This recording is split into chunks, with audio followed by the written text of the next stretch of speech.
एक बार फिर से चर्चा की शुरुआत करेंगे। हमारे साथ तीन मेहमान मौलाना उस्मान, मौलाना शहाबुद्दीन और हमारे साथ धर्मगुरु साहब भी बने हुए हैं, उनका रुख करेंगे। लेकिन उससे पहले एक रिपोर्ट आपको दिखाते देखिए, पटाखों पर बैन है। पंडित धीरेन्द्र शास्त्री का एक बड़ा बयान आता है जब वो कह देते हैं कि पटाखों पर आलोचना सिर्फ कुछ त्योहारों तक ही सीमित ना रहे और दूसरे धर्म वाले, दूसरे मजहब वाले पटाखों पर हमें ज्ञान ना दें।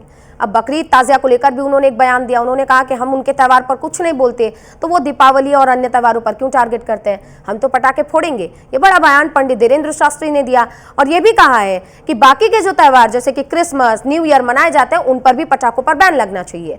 क्या है ये पूरी कहानी, इस रिपोर्ट से समझिए।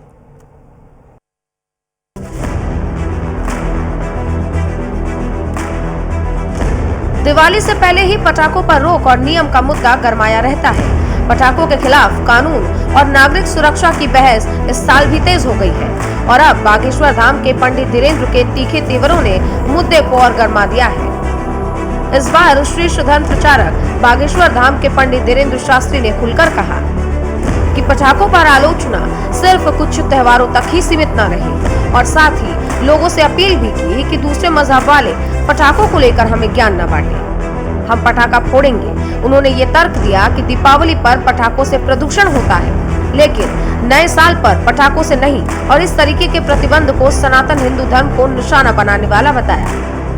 पर बहुत सावधानी रखें और ज्ञान ना पेलें। दूसरे मजहब के लोगों से हमारा यही है कि पटाखों पे अपना ज्ञान ना पेलें, क्योंकि हम आपके ना तो बकरीद पे ज्ञान पेलते हैं ना हम आपके ताजिया पर ज्ञान पेलते हैं, तो आप होली दिवाली पर हमें ज्ञान ना पेलें। और यहाँ के जो अभिनेता हैं उनसे भी हम कहेंगे दीपावली पटाखे कम जलाने चाहिए, ये बात सही है, प्रदूषण होता है, ये बात सही है, लेकिन ये बात केवल दीपावली पर अपना ज्ञान ना पेलें, ये हमारी प्रार्थना है और अपील है, क्योंकि हम तो पटाखे फोड़ेंगे। दरअसल पिछले कुछ सालों में सुप्रीम कोर्ट और राज्य सरकारें पटाखों की बिक्री और इस्तेमाल पर सख्ती दिखा रही है। कई शहरों में ग्रीन पटाखे की अनुमति है तो कुछ शहरों में पूरी तरीके से प्रतिबंध लगाया गया है। कारण बताया गया वायु प्रदूषण और नागरिक सुरक्षा। लेकिन धर्म और पर्यावरण की इस टकराहट में अब भावनाएं और राजनीति दोनों घुल चुकी हैं। बाबा के समर्थकों का कहना है कि दीपावली सिर्फ त्योहार नहीं है, हमारी आस्था का प्रतीक है, इसे रोकना धर्म पर चोट होगा। जबकि पर्यावरणविद कहते हैं कि हवा सबकी सांस है, धर्म कोई भी हो जिम्मेदारी सबकी बनती है। दोनों पक्षों के तर्क के बीच प्रशासन अपील कर रहा है कि उत्सव शांतिपूर्वक और सीमित स्तर पर मनाया जाए। उधर बाबा धीरेन्द्र के इस बयान के बाद से अब नई राजनीति शुरू हो गई है। कुछ नेताओं ने इसे धर्म की आवाज बताया तो कुछ ने कानून तोड़ने की अपील। कहा सवाल ये है कि पटाखों का मुद्दा पर्यावरण से ज्यादा भावनाओं का बन चुका है और जैसे जैसे दीपावली नजदीक आ रही है विवादों की चिंगारी और भी तेज होती जा रही है।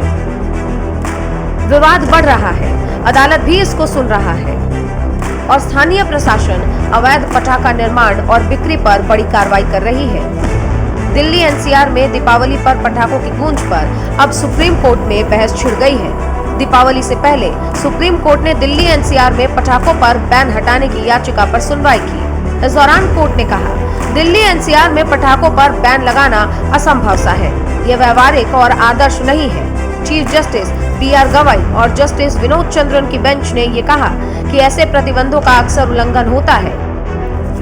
इसी के साथ बेंच ने दिल्ली एनसीआर में ग्रीन पटाखे को बनाने और बेचने की परमिशन देने वाली याचिका पर अपना फैसला सुरक्षित रख लिया।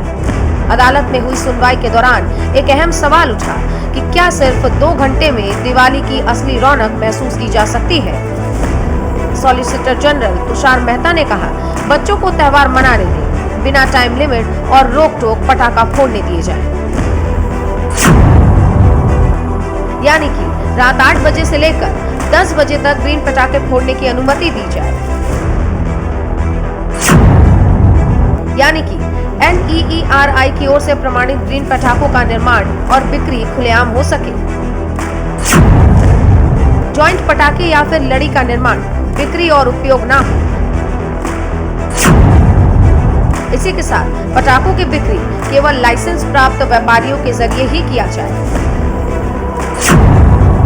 पटाखों के ऑनलाइन ऑर्डर और बिक्री पर भी रोक लगाई जाए। कहा गया है कि क्रिसमस और नए साल पर भी ग्रीन पटाखे फोड़ने को परमिशन मिले।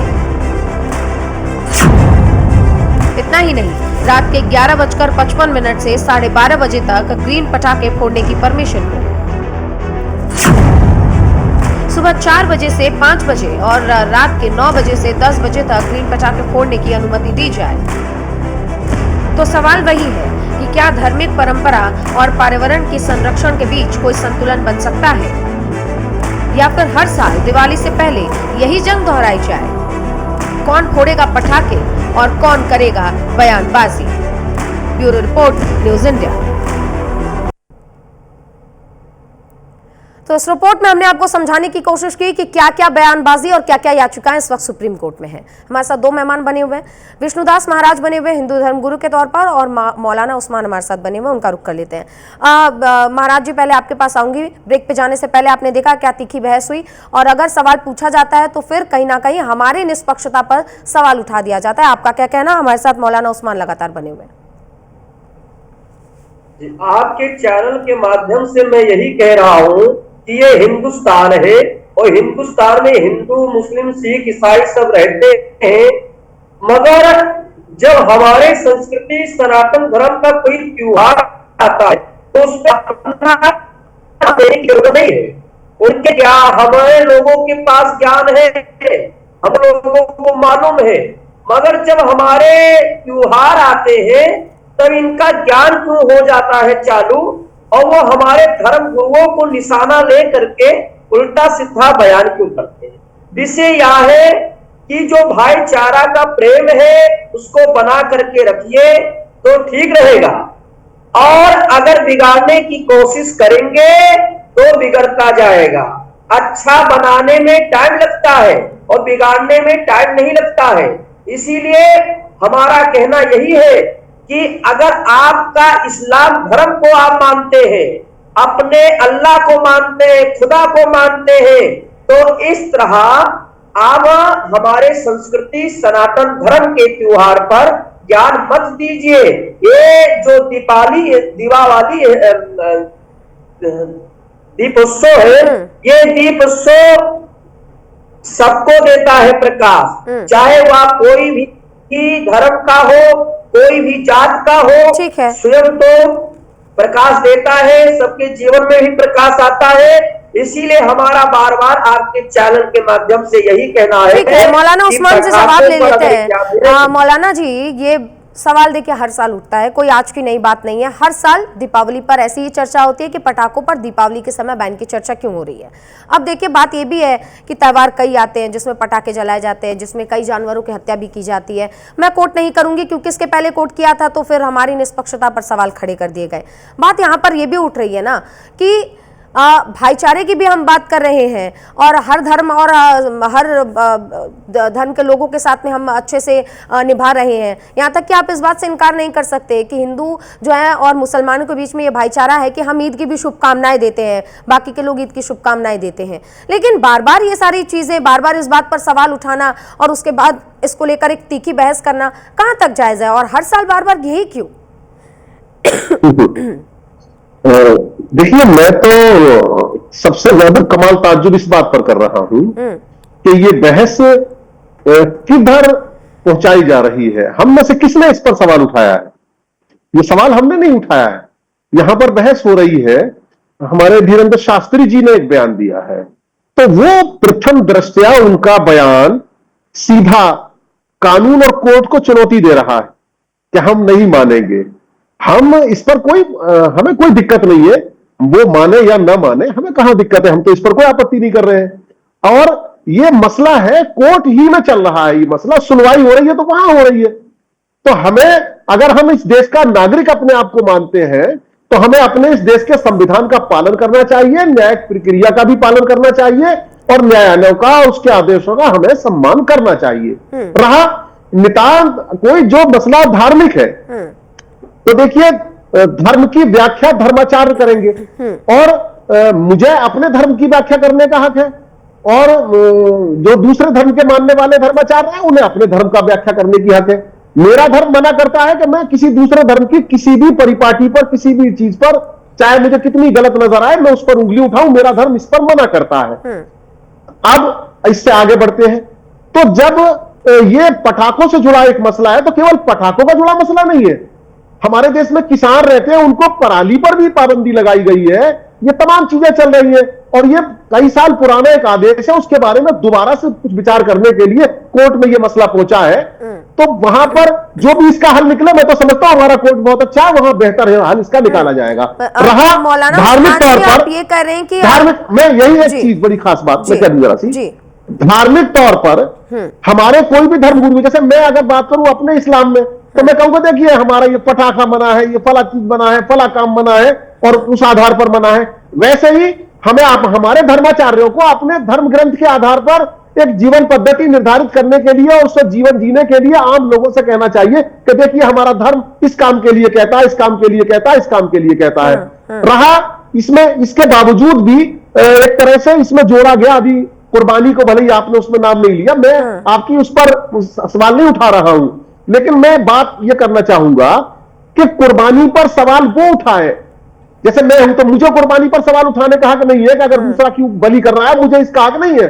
लेकिन अगर कोई किसी के मजहब में अगर बलि प्रथा जायज है, वो अगर चल रही है अभी तक भी, तो वो तब तक दूसरे पर क्यों उंगली उठाता है? धार्मिक प्रक्रिया पर उंगली नहीं उठाई जानी चाहिए। फिर एक चीज और है, वो तो एक दिन का ईद का मसला हुआ, गोश्त तो रोजाना काटा जाता है, मांसाहार रोजाना काटा जाता है। ऐसे ही जो पटाखों का मसला है, तो पटाखे धर्म के आधार पर ही नहीं, अरे भाई धर्म के आधार पर अगर त्योहार का मामला है तो उसमें तो जो है कोर्ट को भी थोड़ा ढील बरतनी चाहिए, लेकिन व्यवहारिक जिंदगी में बाकी भी तो हम लोग तमाम कितना प्रदूषण अगर हम बढ़ा रहे हैं, तो उन तमाम पर गौर फिक्र करनी चाहिए और कोई इस तरह की नीति बननी चाहिए कि स्वास्थ्य भी सुरक्षित रहे, पर्यावरण भी सुरक्षित रहे और धर्म की परिपाटियां भी सुरक्षित रहे। मैं तो ये यहां से आह्वान करना चाहूंगा। और हमारे देश में जरूरत है दोनों, जो बड़े खास यहाँ के मजहब है, उनके मानने वाले जो खास वर्ग है, उनमें कोई भी ऐसी बहसबाजी पैदा ना हो, उनमें कोई खाई पैदा नहीं होनी चाहिए, उनमें प्यार मोहब्बत बरकरार रहना चाहिए, ऐसा अमल होना चाहिए। ठीक है, मौलाना उस्मान हमारे साथ अब महाराज जी बने, उनसे जवाब ले लेते हैं। महाराज जी, बलि प्रथा पर सवाल उठ रहा है और सवाल ये भी है कि सालों से चला आ रहा है, सदियों से चला आ रहा है, तो उस पर सवाल नहीं, लेकिन बकरीद पर जब ये सारी चीजें होती है उस पर सवाल क्यों? मौलाना जी बहुत सही बात बोल रहे थे अभी कि उनका कहना था कि हम अपने धर्म में हैं, अपने मध्यम में हैं, तो हमको अपने धर्म की बात बोलना चाहिए, दूसरे की धर्म की नहीं। मगर हम उनसे यही कहना चाहते हैं कि जब हमारा त्योहार होता है तो आपके धर्म के ही लोग जहर क्यों खोलते हैं, नफरत भरा बयान क्यों देते हैं? इससे आता है बलि प्रथा। तो बलि प्रथा शास्त्रों में भी उल्लेख है हमारे, मगर अपनी बलि प्रथा है, दूसरे की जान लेने की अनुमति नहीं है।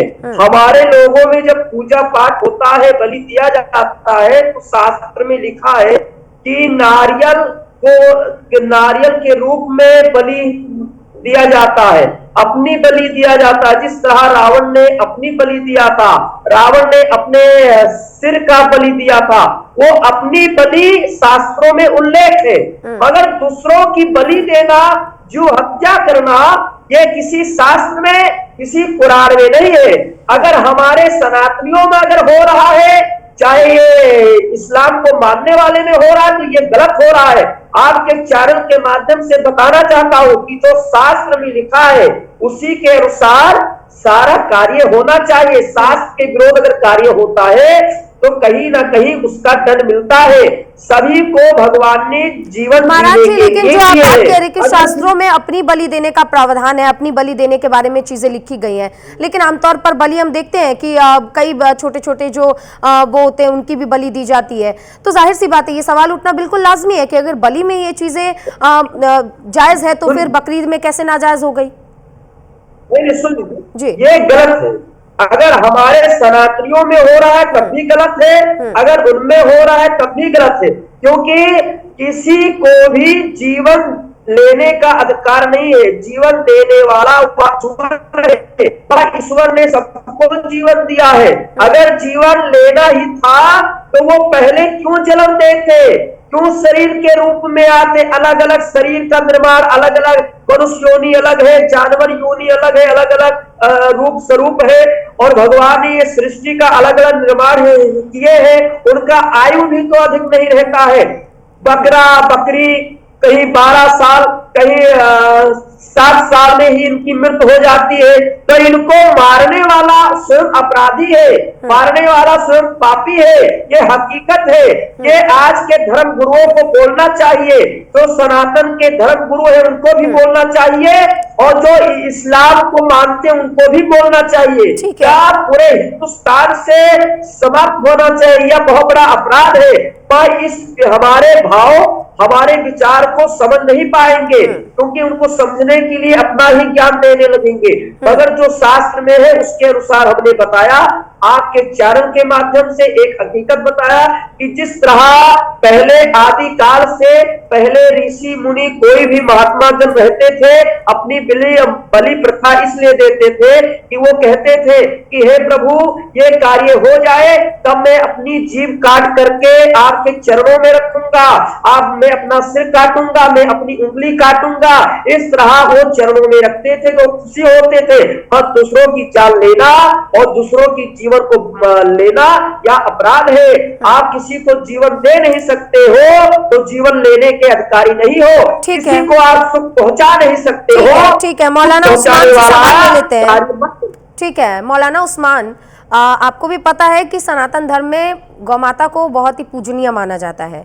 एक मिनट मैं सवाल पूरी कर लूं। नहीं, आप गौमाता का इस्तेमाल भी नहीं करें। नहीं मैं एक मिनट सवाल मुझे आपत्ति है, आप गौमाता का इसमें इस्तेमाल भी नहीं करें साहब। एक सेकंड, मुझे आपत्ति है। एक मिनट हमारे महाराज जी कह रहे हैं आप जानवरों का करते ज्यादा बेहतर है, आप गौमाता का कहना चाहती है यहाँ पर। ठीक है मुझे आपत्ति है। ठीक है, तो हमारे महाराज जी भी ये बात बोल रहे थे कि शास्त्रों में इस बात का उल्लेख है कि अगर बलि दी जा रही है दूसरे जानवरों की तो ये बहुत गलत बात है। उन्होंने इस बात को पूरी तरीके से कंडेम कर दिया। अब आप ये भी जानते हैं कि हम सनातन धर्म वाले तो पूजते हैं, फिर ऐसे में भाईचारा निभाते हुए बलि देना, हत्या करना कहाँ तक सही मौलाना साहब? देखिए, हाँ मैं कोई बात नहीं, भली प्रदूषण पर बात थी और आप कुर्बानी पर चल गई, मैं इसी पर बात करता हूं। मैं सबसे पहले देखिए, हमारे जो गुरु बैठे हैं इसमें, विष्णुदास जी महाराज, आपने रावण का उदाहरण दिया, अनुकरणीय बताया। मुझे इस पर आपत्ति है, रावण को अच्छा व्यक्ति नहीं माना जाता है, हम उसके किसी भी अमल का हम अनुकरणीय बताएं, मुझे इस पर आपत्ति है। अब इससे आगे की चीज, ये इनको उदाहरण बताना चाहिए अपने इस ज्ञान के हिसाब से। क्या मेरा फला ग्रंथ ये कहता है कि आप नहीं करेंगे, आप वो नहीं करेंगे, आप बलि नहीं चलाएंगे, आप जीव हत्या नहीं करेंगे, ये इन्हें उसका हवाला देना चाहिए। अगर ये अपनी तरफ से कुछ अगर कह रहे हैं तो ये तो फिर उन धर्म ग्रंथों पर आपत्ति कर रहे हैं। एक और चीज, मनुस्मृति जितना मैंने पढ़ने की कोशिश की है, मुझे उसमें संभवतः 30 या 31 में उसके मुझे हाथ आया है कि उसमें कहना कि कुछ खाने के लिए बने हैं और कुछ खाए जाने के लिए पैदा किए हैं। अब और इससे आगे की चीज, जब हम श्री राम जी की तरफ देखते हैं तो पता नहीं शंभू ऋषि की हत्या को किस तरफ माने हम, और उन्होंने जो उसका आखेट करने की बात की थी, जो स्वर्ण मृग था, उसे हम किधर की तरफ मानने की बात करें, तो ये हमारे जो आदर्श है उनकी तरफ से भी है, तो उन पर भी उंगली उठाई जाएगी। अगर हम कहीं ये बात करेंगे कि ये शिकार क्यों करते हैं, क्यों करते हैं, तो ये इनके अपने समझने की बात है। एक और चीज यहीं पर मैं जो बात पूरी करना है, मेरा मंशा वो सवाल उठाने का नहीं है, मैं आपको ये बताने की कोशिश कर रहा हूं कि इन चीजों की भी आप सफाई करने की बात करेंगे। और एक और चीज है साहब, देखिए एक और चीज है, हमारा लहजा हमेशा अच्छा होना चाहिए। और जब शिव जी की भी हम बात करेंगे, कुछ और आप जब पकड़ने की बात करेंगे, तो उन्होंने गणेश जी के लिए उनकी गर्दन काटी और फिर हाथी की भी गर्दन काटी, तो आप इन चीजों को फिर किस श्रेणी में रखेंगे? इसको भी आपको ये सफाई आपको देनी चाहिए। और ये आप इसे हमें मैं त्योहार के अलावा मैं धर्मादेश के अलावा रोजाना के भी मैं तो चाहता हूं इस पर प्रतिबंध लगे और सरकार ऐसा कानून बनाए। ऐसे ही मैं प्रदूषण के बारे में कहता हूं, सरकार ऐसा कानून बनाए। और रही हत्या की बात, अगर हम जीव हत्या की अगर हम बात करते हैं तो करोड़ों, हम जब जो है कीटनाशक का इस्तेमाल करते हैं तो करोड़ों कीटों की हत्या करते हैं, तब हम शाकाहार पैदा कर पाते हैं। तो ऐसे में अगर हम से केवल अगर यही बात करेंगे कि अगर हम ये हत्या नहीं करेंगे और ऐसा नहीं करेंगे तो कहीं ना कहीं ये सब चीज है, ये जो चीज पैदा होती है तो कुछ मरने के लिए है, मारने के लिए है, कुछ खाने के लिए और कुछ खाए जाने के लिए है। ये बहुत बड़ा चक्र है। इस सारे चक्र पर हम सवाल उठाएंगे तो एकदम रद्द नहीं किया जा सकता किसी चीज का।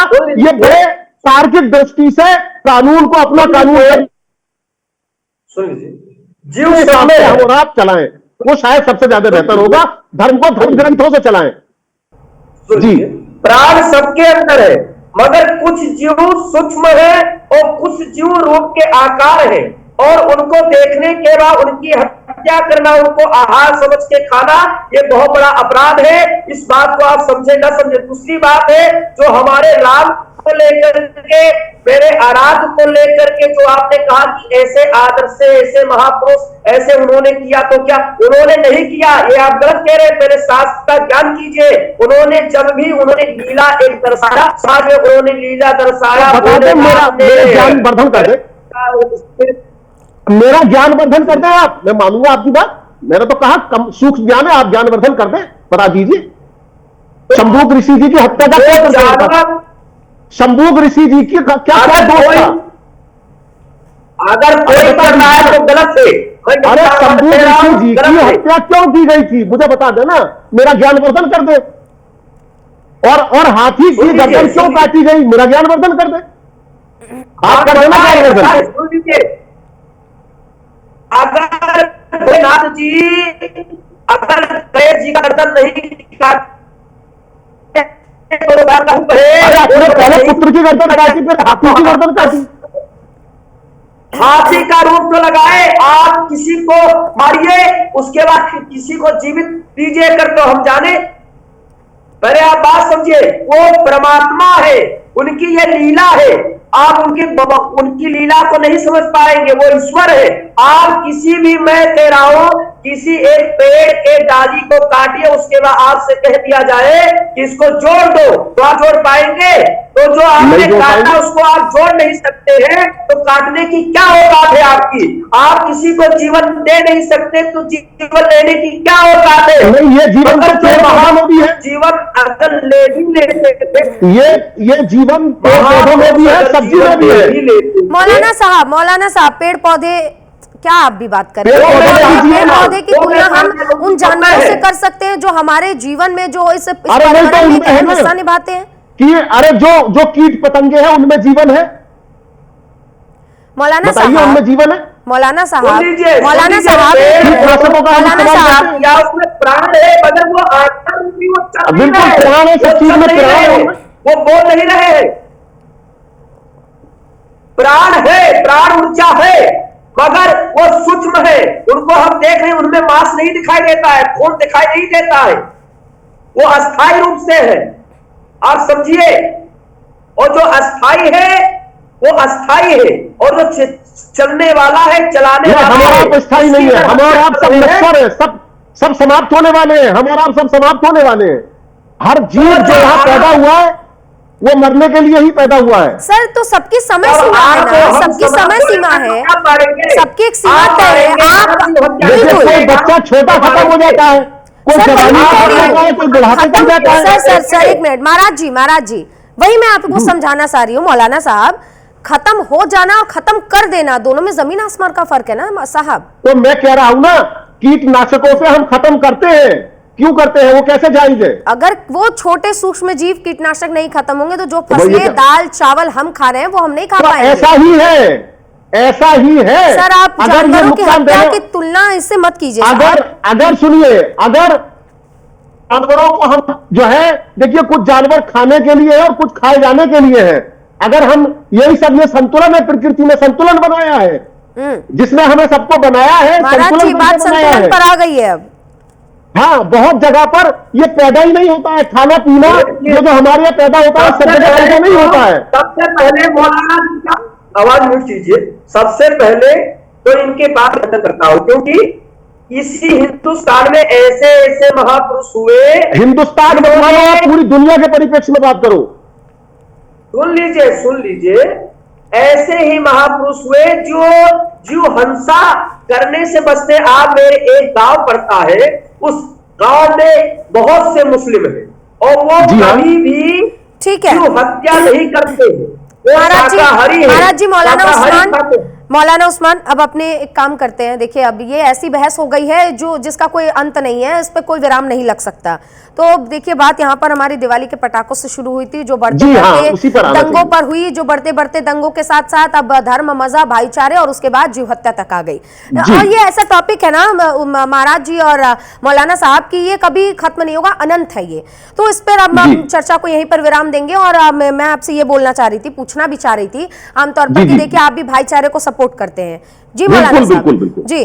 तो अब देखिए, अब सनातनी ऐसे भी होते हैं जो भाईचारा को निभाने के लिए, ईद मनाने के लिए आपके घर भी चले जाते हैं और ईद की मुबारकबाद भी देते हैं। तो आप जो हमारे दर्शक, दिवाली आने वाली है, हमारे दर्शक आपको सुन रहे हैं, तो दिवाली के अवसर पर आप उनको क्या शुभकामनाएं देना चाहेंगे?